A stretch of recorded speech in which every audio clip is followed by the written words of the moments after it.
All right, Steeler fans, it's time for the mailbag segment. Every single Wednesday in the second half of the show is when I dive into the mailbag. And you might say, Jeff, how do I actually ask a question? Find me on Twitter at jhartman, HARTMAN_PIT. Every Tuesday morning, I put out the question. You respond, I record, I answer it live on the air. So let's get this started with Corey Eckenroth, part of the SCN team. He said, so is the offense fixed, Jeff? 30 points? Or did the offense finally play up to its and the fans' expectations? Oh, also, inside information, I heard Coach Tomlin was going to call some dude named Jeff Hartman and ask him to suit up for backup center this week. I am not a stature that would be a backup center, Corey. Thank you very much. But in terms of the offense fixed, no, I don't think it's fixed by any stretch of the imagination. Nothing looks fluid. Nothing looks good. Even on Najee Harris's big runs, it didn't look like they were blocked properly. He was having to run through. I mean, I watched one play where they had two tight ends, Pat Freiermuth and Darnell Washington, stacked over Max Crosby, and neither one of them even came close to impeding his progress. What are we doing? I mean, put a body on somebody. Broderick Jones looks lost out there sometimes. No, the offense is not fixed. They need a lot. There's a lot of work left. All right, let's go to Jeff Coons. He said, greetings from Not Matt Canada. Everyone is expecting a trade for a wide receiver upgrade before the deadline. What is an off-the-radar position that could be addressed that the average fan may not be thinking about? I think offensive line is where I would say is off the radar. If they're not super happy with Mason McCormick, just as an example, and they think there's an upgrade that could be had, even if it was just a one-year rental, not that they're abandoning Mason McCormick, but if they think they could get, with Zach Frazier back, Isaac Seumalo on the left, if they could get another rock on the right, then I could see that being, an, as you put it, an off-the-radar position that they could be addressing. Let's go to Mark Bergen. He's the host of the Believe in Steelers podcast with Ike Taylor. He said, now that we know Davante Adams is going to the Jets, which wide receivers could the Steelers target before the November 5th trade deadline? And there were some people, I know Corey Eckenroth suggested when he filled in for Jeremy Betts, an Amari Cooper trade. I just never saw them trading within the division. I'm shocked they traded within the conference. Then again, they don't care because they're probably making the playoffs anyways. And I don't know. I haven't really thought about this in depth. And I heard somebody say Deontay Johnson the other day. And he's having a good year. I'll be honest. He's having a good year in Carolina since Andy Dalton has taken over. But did they really want that guy back? Do they really want Deontay Johnson back? I don't know. I'm going to have to look into this. I was kind of pissed off when the Steelers didn't get yet another receiver. Let's go to the Believers Ride or Die Crew poll of the week. The next 2 weeks, the Steelers will go. The options are 0-2, 1-1, or 2-0. And I honestly said 1-1. I said 1-1. And that would put them at 5-3 entering the bye week. And I don't think I would be unbelievably upset if they were 5-3. I mean, shoot, if they go 2-0, I'm not complaining. But this upcoming game is going to be tough, especially if they have Russ at quarterback, because he's not going to be the runner. He's not going to be able to escape the pressure. And so I know that there's a lot of people, a lot of Pittsburgh media, that, boy, have they been pitching for this guy to get a shot. And I think he's going to get a shot. I just don't think that you might not necessarily be happy with the results. So, okay.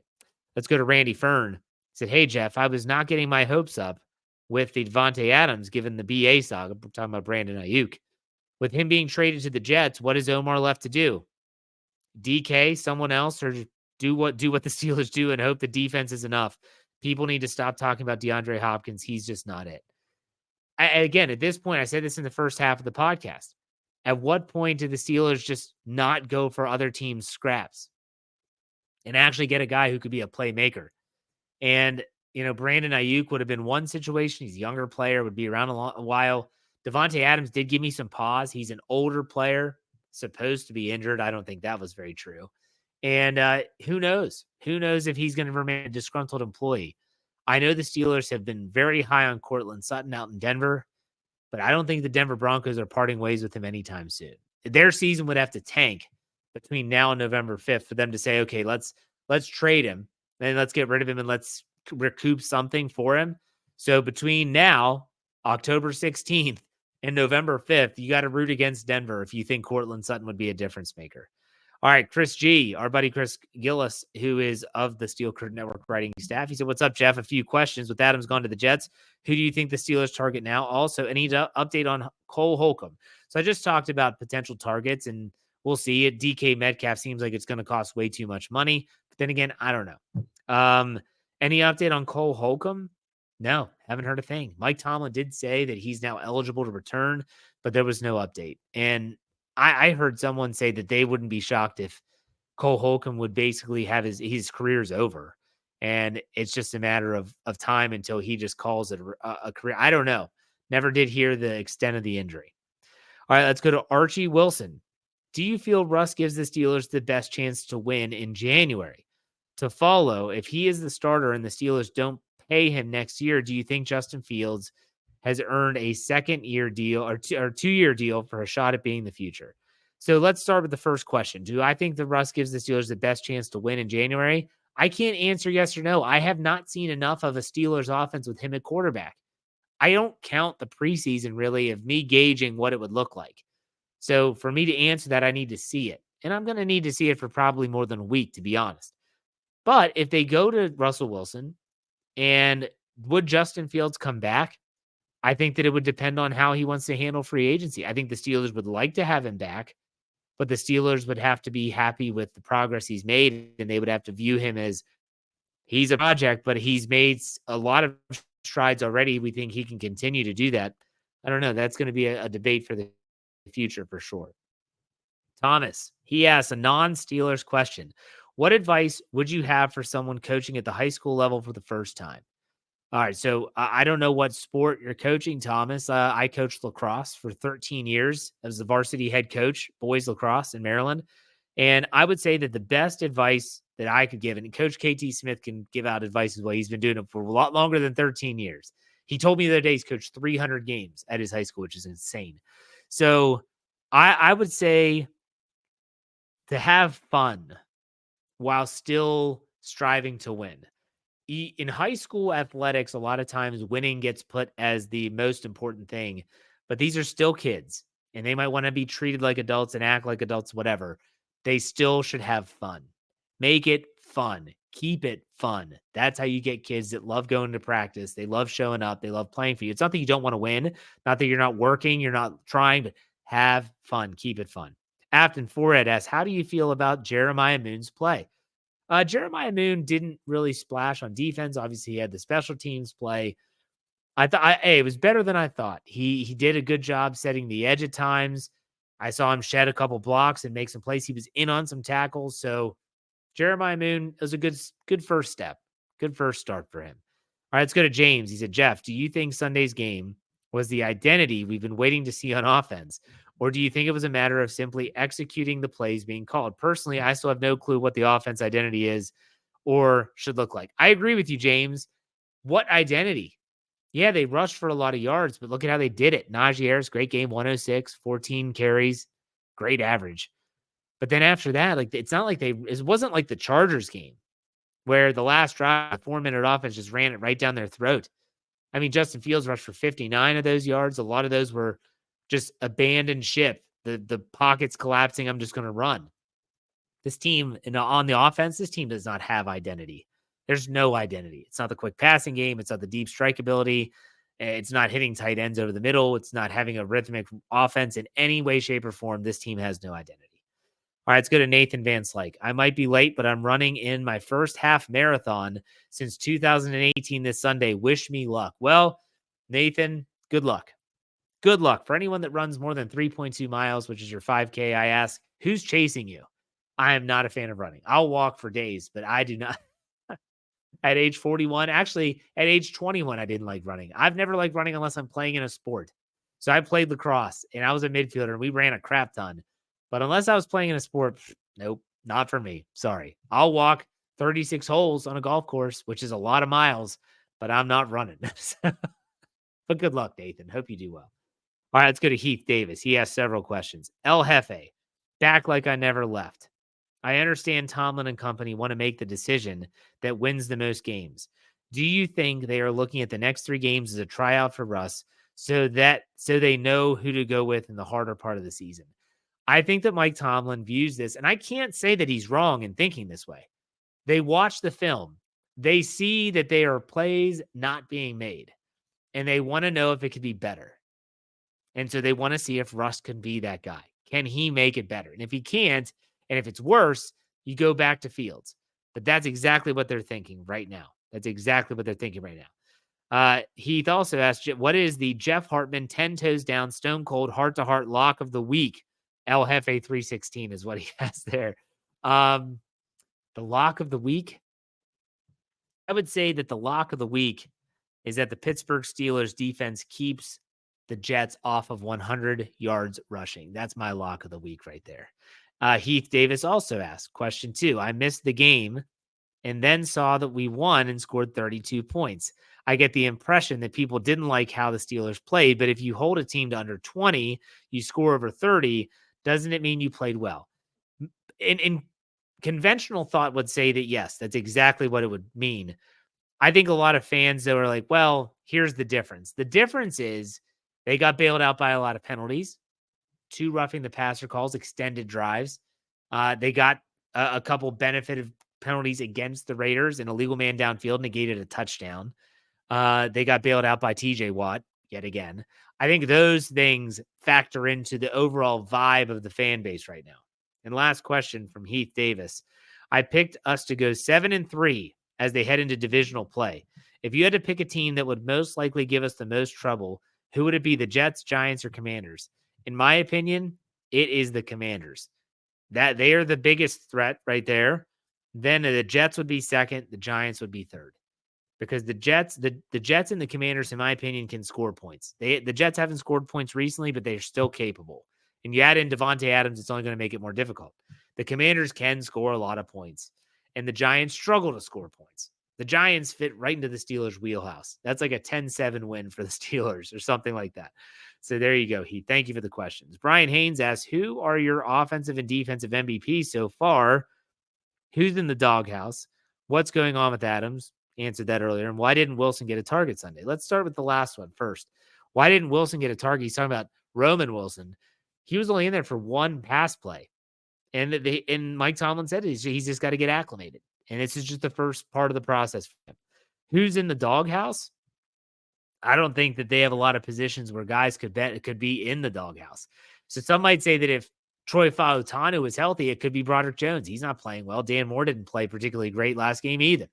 But they also don't have any other options at offensive tackle. So what are you going to do? On defense, who are you going to put in the doghouse? I don't think there's anyone in the doghouse right now. Maybe George Pickens was after the Dallas game, but not anymore, or during the Dallas game. And then who are my favorites for offensive and defensive MVP? Defensive, come on, TJ. Offensive, right now, maybe it's recency bias, but I'd probably say Najee Harris. He's the only one that's playing pretty late. If Justin Fields played and did well and continued to move the ball, winning games, scoring touchdowns in any way, maybe it's him. But if they're going to switch quarterbacks, I don't know. All right, let's go to RR, Frosty the Bear. He said, we all knew Adams was going to the Jets if they could get the terms set. Should the Steelers take a shot at RW, Russell Wilson, to spark the passing game? Could it impact Justin Fields' confidence? If a team believes they are in the business of winning, shouldn't they try everything to post wins? Yeah, you're right. You are absolutely right. I think the one thing that people were confused about is that Justin Fields wasn't losing really. Like they're 4-2. So yes, they should do everything in terms of the business of winning. But it's not like they're 2-4. This isn't like the Raiders going from Gardner Minshew to Aiden O'Connell. That's, I think, where people have an issue with this. If they think Russ is going to be equated in a more prolific offense and it's going to work, then let's see it. Let's see it. I'm fine with that. But ultimately, I think that's where people have an issue. Let's go to Stephen Moore. He asked 2 questions. Hey, Jeff, I saw a lot of people poo-pooing Patrick Queen. This is his first time taking the green dot. That can be overwhelming. I think he proved he's more comfortable in that role and will crack on. What are your thoughts? I think that he had his best game as a Steeler. Wearing the green dot is not for everyone. It takes time. He didn't wear that in Baltimore, so he doesn't have a ton of experience with it. It's going to take him time to get acclimated. I think he is. He's probably getting more comfortable making the calls. he's going to be able to play faster. You think less, you play faster. That's where I think Patrick Queen is on this journey. Question 2 from Steven. I hear a lot about keeping Fields in and not trying Wilson. I also hear Fields doesn't see wide open receivers. Fields has the running dynamic, but Wilson can read a defense and not miss the open receivers. What are your thoughts? Russell Wilson, again, I think some people for some reason have this conception of him, this preconceived conception that he is like some Drew Brees type. Sit in the pocket, boom, boom, boom, just dissect the defense. That is not his game plan. He struggles to throw over the middle just like Justin Fields does. He bails from clean pockets and runs into pressure all the time. That's what he did at Denver. It's what drove Broncos fans crazy. So if that's what your perception is, that's fine. I just don't want to make everyone set up for failure when you see Russell Wilson scrambling. He's not a runner, trying to extend plays and maybe not having anyone to throw it to. Let's temper our expectations and see if we're pleasantly surprised. All right, let's go to Brandon Diaz. He has several. What's the plan after striking out on wide receiver again? Great question. No clue. The unsung hero of the week last week. Let's go with Ryan McCullum coming in, having to fill in for Zach Frazier, getting the job done. Next, why are people so set on wanting Russ? I think they just want to see what he can do. And if they want to see if it's better. And that's fine. That's natural. That's part of human nature. Like, let's see what else is out there. So you'll get an opportunity probably, and you just might not like what you see. And then lastly, grilling tip of the week. Grilling tip of the week. Don't overcook your meat. And if you don't know how to do this by feel, for instance, if I cook like pork chops, bone-in pork chops on the grill, a lot of times you could tell by feeling, just by touching, not with your fingers, but with the spatula or the tongs, how done it is. Same with burgers, same with steaks. If you don't trust your own feel, get a freaking meat thermometer and cook at the temperature. Your family, your friends, your company will thank you later. Don't overcook the meat. All right, let's go to Damon.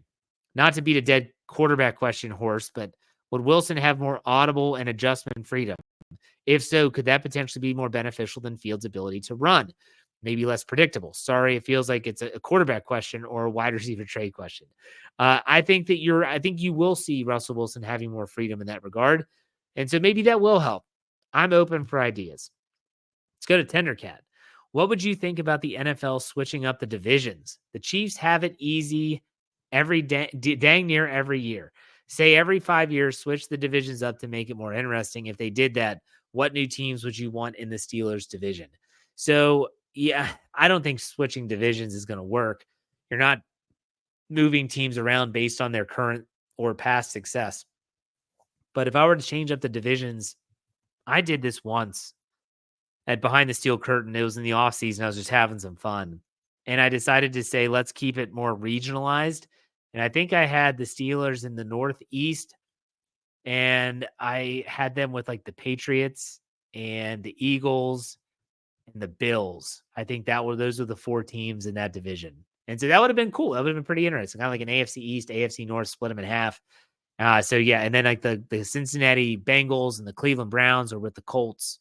And I think they were with the Chiefs even, or maybe the Broncos. I can't remember which I put them there. And like I tried to keep it more regional and not bouncing all over the place. That's a good question, though. Tendercat also asked, with Khan missing out on Devontae, what the hell are they doing? Somehow it seems like they think they will win a Super Bowl with the cheapest offensive players in the market. I don't know. I wish I did know, but I don't know what they're doing. I really don't. All right, let's see here. Let's go back to where I was. I just hit the wrong button. My apologies. All right, let's go to Nathan Bolig. With Adams out of the picture, who do you see the Steelers going after at wide receiver? Any names that intrigue you? Like I said, this is going to be that's something I'm going to be looking at. I'm going to be looking at that for sure.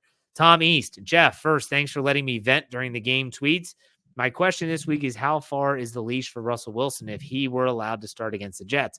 I feel it's a disservice to the team. If you made a change now at quarterback, what say you? I don't think if they're going to give Russell Wilson the spot, they're going to give him a leash that is probably equal to that of Justin Fields. They're going to give him an opportunity to go in, make plays, and then barring a really bad performance or injury, I think he's going to be the quarterback for the foreseeable future. Some people don't like that, and I apologize. Let's go to Andres. How do you feel about Tomlin sounding like he's going to start Wilson over Fields? Also, I feel like Broderick Jones should be benched. I just feel like he makes so many mistakes and missed blocks. His confidence is shot. Just feel that he's a liability. I didn't think either tackles played well. But until Dylan Cook comes off injured reserve, I don't think they have someone that they trust out there at tackle. John LeGlue, no, that's not it. So when they get Dylan Cook back in practice and then get his 21-day window started, that's when I think you might see a change made. So there you go. Let's go to RR Frosty DeBear. He already asked a couple questions. He said, do you think coordinators like Smith ever worry about future job chances when they're mired in the black and gold offensive philosophy mud? I don't think so. I don't think so. Not someone like Arthur Smith, who's had 3 years as a head coach. Next one from Frosty DeBear. At Vegas, do the Steelers win without the zebra karma paying back all the calls against them over the years? Tongue in cheek, but maybe not 100%. Called back touchdowns, a possible touchdown called down at the half-yard line instead of the next play forced fumble by TJ. TJ did pop 2 out. Yeah, I get it. I get it. But at the same time, like, what are we supposed to do? Say we're sorry? I mean, I'll write the Raiders an apology, I guess. I don't know. We'll see. Let's go to Easy Pickens. He asks several. He said, Jeff, going to rant for a second. It's not about what Justin has or hasn't done. Maybe one of the worst things Tomlin has spewed out on the podium. If he thinks that the Russ who was cut by the Broncos with more dead cap than some teams' available cap space is the answer, then I might just be straight up confused. Has Fields been costing us games? No. Has Fields been winning us games? Well, a 4-2 start didn't just happen. Whether he thinks it's for a competitive advantage, not naming a quarterback, or to push Fields, or he generally wants a competition. All right, next. This coaching approach is at minimum questionable. Okay, rant on. Outside of this rant, if you could bring back any Steeler in their prime, add them to this roster, who would it be? And it can't be Big Ben. Any Steeler in their prime and add them on this roster. Shoot, give me Marquise Pouncey with the Zach Frazier out. Give me Pouncey in there. That would be awesome. Last two, but Dr. Anthony was listening to Chris Carter discuss the all 22 tape from the past 2 games. And according to him, there are guys open all over the field, but Fields is not finding them or hitting them. Do you think Fields is developing fast enough? Is this his passing ceiling? No, I don't think he is developing fast enough for the fan base as they want to see it. Maybe not for the Steelers. But I think he has developed. He has improved. He has made changes. I just don't think he's there yet. Then he says, at this point, it seems like it's Wilson's passing and limited mobility versus Fields' athleticism and limited passing. Which would you ride with? This upcoming game against the Jets, I would be riding with Justin Fields. And it's all about, in the first half, I outlined the keys to victory. The Jets get after the quarterback, and they don't stop the run well. Justin Fields has been a huge part of this running offense. They need it. This is a bad matchup. If you're going to put Russell Wilson in, I wouldn't put him in this week. I probably wouldn't put him in until after the bye, if I'm being honest. The Giants have a really good defense, too. We'll talk about that next week. Last one from Steeler Fan 69. Hello, Jeff. Why do Tigers always tell the truth? Because if they didn't, they'd be lying. Get it? Did you hear about the banker that kept mostly to himself at work? He was a loner. And then the last one, the Pittsburgh Pirates are installing windows in the men's restroom at the ballpark so you can PNC. Get it? Thank you always for the humor. Steeler Fan 69. I appreciate it. I appreciate everyone for asking questions in the mailbag segment. That does it for me. I'll be back on Friday. We'll have Behind Enemy Lines, the All Bets Are Off segment with Jeremy Betts. Enjoy it, folks. Let's enjoy it. Let's get ready for Sunday Night Football. But you know how we finish these out. Be safe, be kind, and God bless. We'll see you on Friday. Go Steelers.